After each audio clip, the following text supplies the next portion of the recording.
For Elijah Vance, Professor Eris Thorne wasn't just a teacher, he was the architect of a future.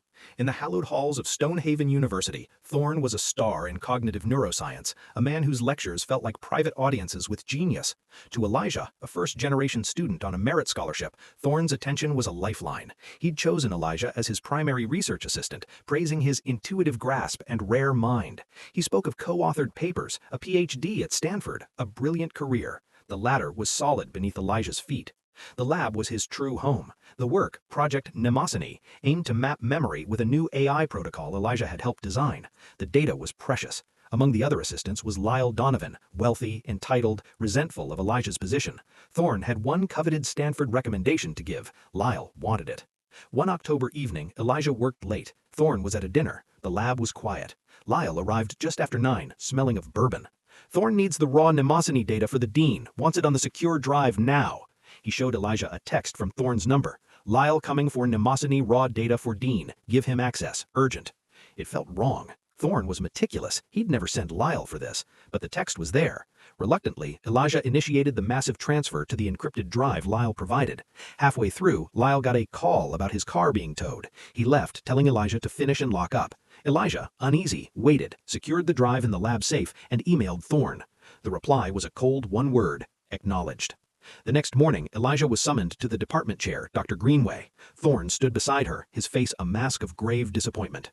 A severe data breach occurred last night, Greenway stated. The Mnemosyne files were copied externally. You initiated the transfer.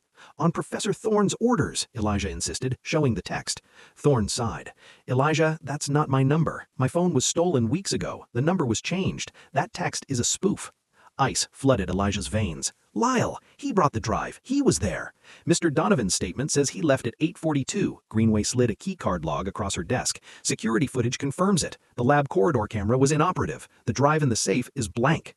The trap was perfect. The spoofed text, the faked departure, the missing footage. Lyle had documented an alibi and vanished the evidence.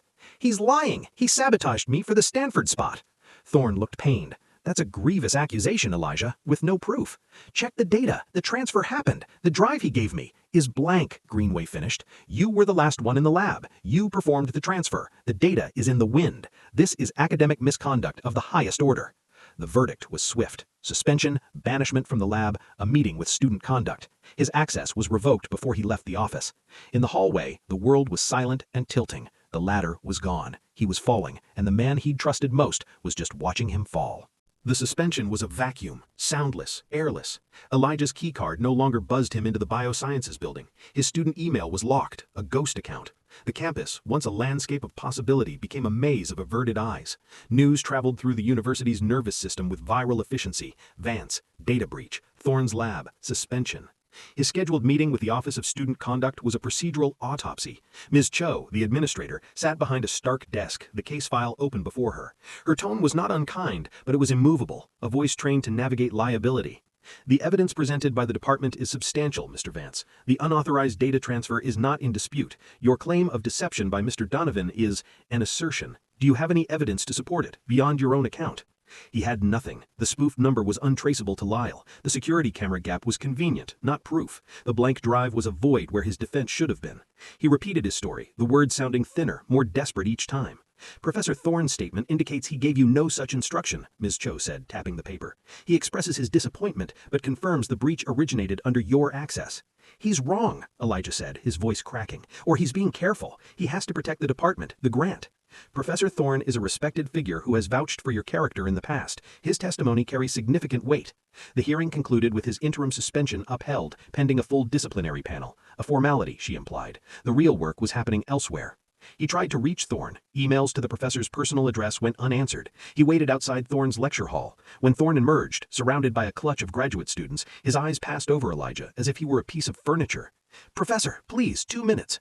Thorne paused. The students drifted away, pretending not to listen. Elijah, you cannot be here. It's inappropriate. You know I didn't do this. You know me. Thorne's face was a study in controlled regret. I know the person I thought you were. The data doesn't lie, Elijah. The logs show your credentials, your initiation. My trust was misplaced. I have a responsibility to the university, to the project donors. I cannot be seen aiding you while an investigation is active. He leaned in slightly, his voice dropping, not with conspiracy, but with a final cold dose of realism. You need a lawyer, not me. He walked away. The dismissal was absolute. The mentor had become a bureaucrat, retreating behind the battlements of protocol and reputation. Meanwhile, Lyle Donovan moved through the world unscathed. Elijah saw him in the student union, laughing with friends. He was now the primary assistant in the lab, the heir apparent. The Stanford recommendation, Elijah knew, was now his. The mechanism of the trap was elegant in its cruelty. Remove the rival, inherit his legacy. Elijah's friends in the lab, people he'd considered comrades, grew distant. A few sent awkward non-committal texts. "Hey man, heard what's going on, that's rough." None said, "I believe you." The weight of Thorne's authority had tipped the scales. It was easier to believe a promising student had cracked under pressure than to believe the golden son, Lyle, was a Machiavellian schemer, or that the revered Professor Thorne was either fooled or complicit. His parents, 1,000 miles away, were baffled and terrified. "Just tell them the truth, son," his father pleaded over the phone, the sound of the factory floor behind him. "Good folks will see the truth." Elijah didn't have the heart to explain that here, truth was a narrative, and the narrative had been authored by the powerful. His scholarship was frozen. The stipend from the lab vanished. He took a late-night job stocking shelves at a grocery warehouse, the mindless physical labor a relief from the intellectual prison of his own thoughts. He scraped together money for a consultation with a lawyer specializing in student rights. The man, harried and pragmatic, listened, then sighed. "It's your word against a tenured professor and a mountain of digital evidence. Even if we could prove the text was spoofed, a costly forensic process, it doesn't prove Donovan did it. The university's process is designed to protect the university. Your best hope is to plead down, accept a lesser charge, maybe get the suspension reduced to probation, save what you can of your record." "But that means admitting I did it." "It means ending the fight before it destroys you completely. They have the resources to outlast you, Mr. Vance, indefinitely."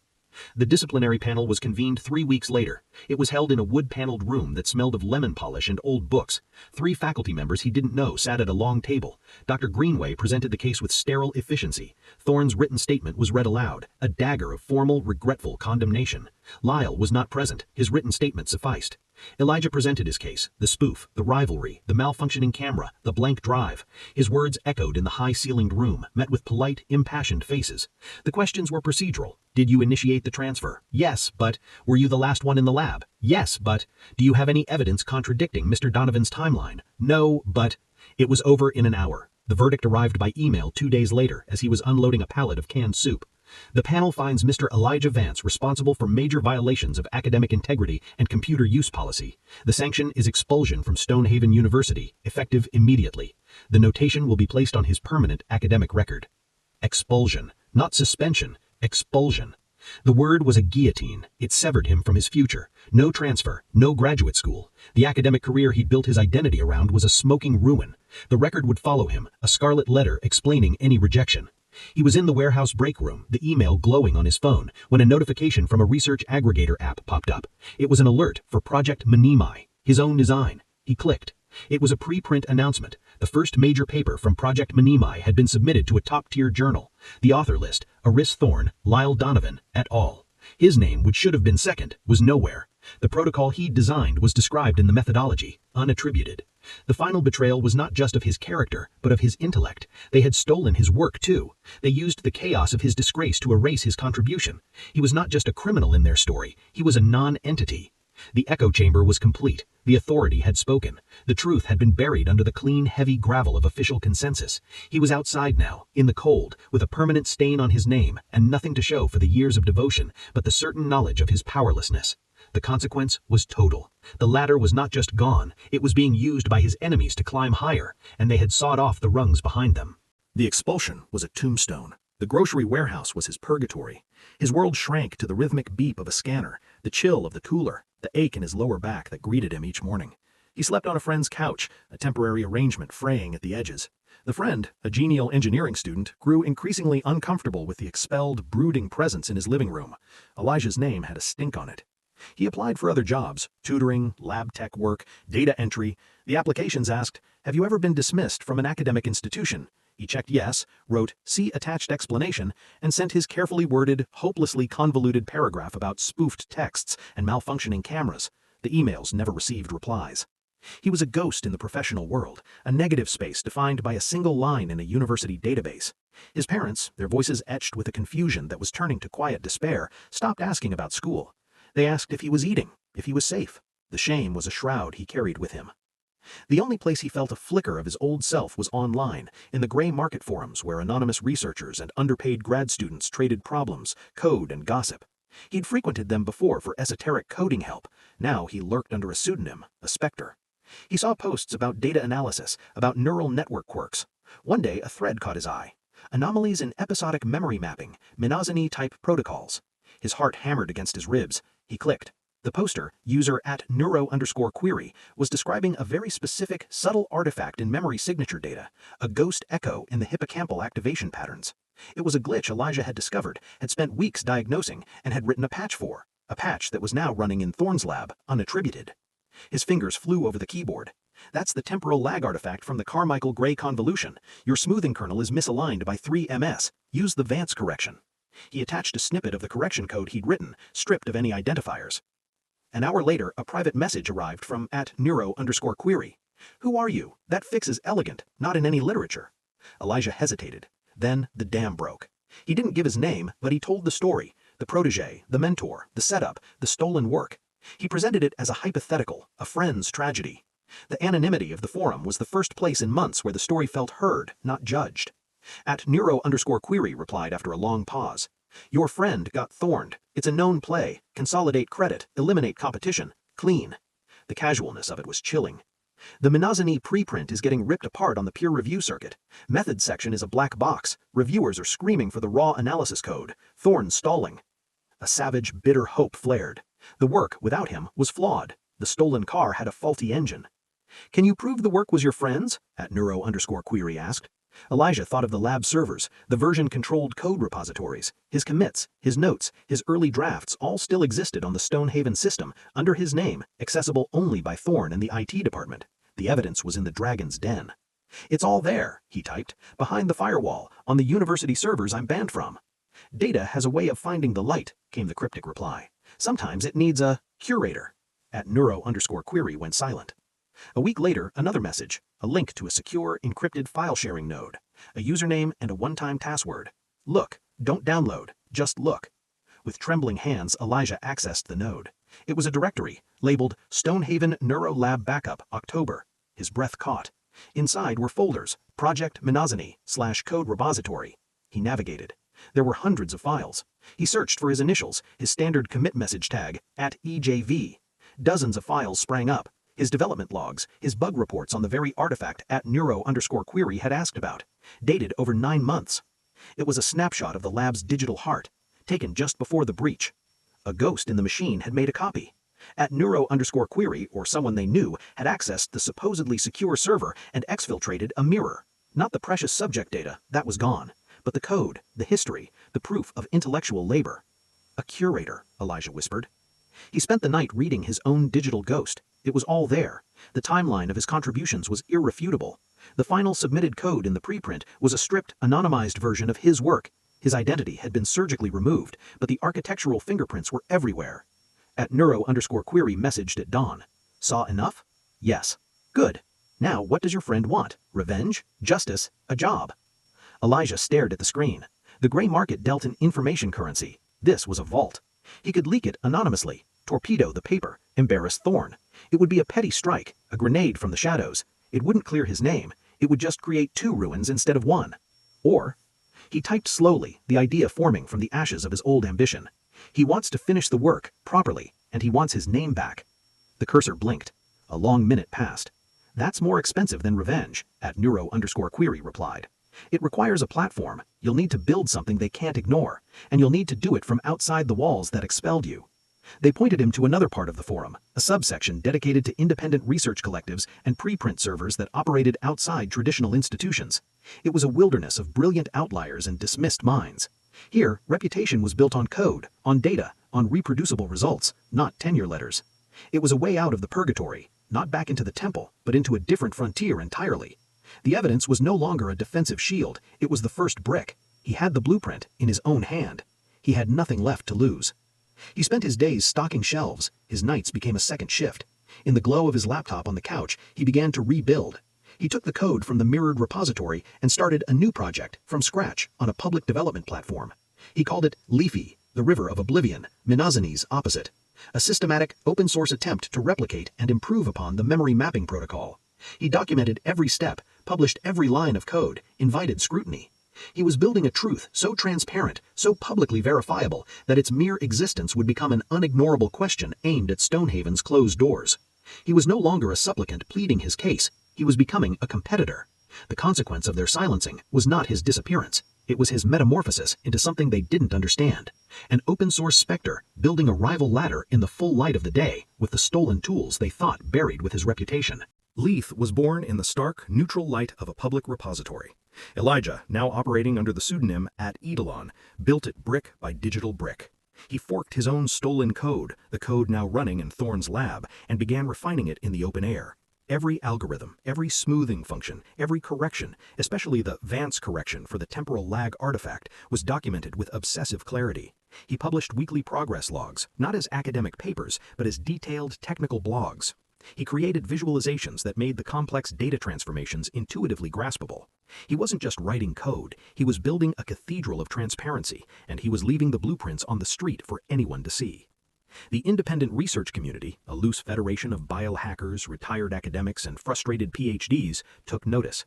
@NeuroQuery became his first collaborator, then his de facto project manager, connecting him with others. A brilliant statistician in Oslo, a visualization expert in Seoul, a hardware tinkerer in California, they were drawn by the elegance of the underlying problem and the scandalous backstory whispered in the forums. They contributed code, tested iterations, and asked sharp questions. Leith became a collaborative organism, growing in capability and credibility. Meanwhile, the official Project Menominee paper, with Thorne and Donovan as lead authors, was floundering. As @NeuroQuery had predicted, peer reviewers were savaging the opaque methods section. Quote, "The data processing pipeline is inadequately described. The correction for signal convolution is mentioned but not substantiated. We cannot evaluate the claims without access to the core algorithms." End quote. The journal was holding the paper, demanding revisions.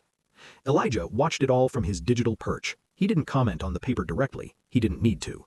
Leith was the comment. As reviewers asked, how did they solve the temporal lag, researchers in the know would link to the Leith repository's Vance correction module. The comparison was damning. The proprietary, secretive work was stalling. The open, replicable work was advancing. The first major crack appeared in the form of Dr. Anya Sharma, a computational neurologist at an European institute known for her brutal intellectual rigor. She published a preprint titled On the Reproducibility of Episodic Memory Mapping, a benchmark using the open-source Leith framework. It was a masterpiece of polite evisceration. She used Leith to reanalyze a public fMRI dataset, achieved cleaner results than the Menominee preprint claimed, and explicitly credited the Vance correction as the key innovation. She concluded, quote, "The community benefits when methodology is a collaborative foundation, not a guarded fortress. The Leith project demonstrates that the significant advances credited to Menominee are in fact generalizable tools, whose originator appears to have been excised from the official record." End quote. It was the first time the word excised was used in a quasi-formal setting. It was a grenade rolled into the quiet world of academic publishing. Elijah's phone, the one tied to his real life, remained silent, but the @Eidolon account began receiving direct inquiries. From graduate students confused by the discrepancies, from a science journalist digging into reproducibility issues, from the program chair of a prestigious interdisciplinary conference called Neural Frontiers. The email to @Eidolon was straightforward. Quote, "Your work on the Leith framework is groundbreaking in its openness. We are hosting a debate on methodology, credit, and transparency in cognitive computation. We have invited Professor Eris Thorne to defend the traditional model. We would be honored if you would participate as the voice for open-source innovation. All expenses covered, anonymity respected if required." End quote. It was an invitation to step onto the stage, albeit as a masked figure, a chance to speak in a forum where Thorne could not simply shut a door in his face. He discussed it with his Leith collaborators. @NeuroQuery was succinct, quote, "Go, be a ghost in his house, let him see what he tried to bury." End quote. The conference was in Boston. Elijah used the last of his savings to buy a decent suit, a uniform for the shape he now inhabited. He stood at the back of the packed auditorium as Thorne took the stage. The professor was as elegant as ever, speaking of the necessity of controlled collaboration and protecting intellectual property to ensure rigorous development. He mentioned Project Menominee as a case study in successful, focused research. He did not mention the stalled paper. He did not mention Elijah Vance. Then the moderator introduced @Eidolon, noting the contributor's preference for privacy. Elijah walked to the podium, a microphone on the lectern, his face illuminated only by the soft glow of the presentation screen. He saw Thorne, seated in the front row, peering into the shadows, trying to make out the features of this troublesome phantom. Elijah did not use slides. He simply began to talk, his voice modulated slightly by a discreet filter, about the philosophy of Leith. about how science advances on the shoulders of giants and how those giants are built from openly shared bricks. He spoke of the temporal lag artifact, not as a proprietary fix, but as a community-solved puzzle. He was articulate, passionate, and technically devastating. He never mentioned Stonehaven or Thorn or Menominee by name. He didn't need to. The entire talk was a shadow thrown by their absence. During the Q&A, a young researcher stood. Professor Thorn,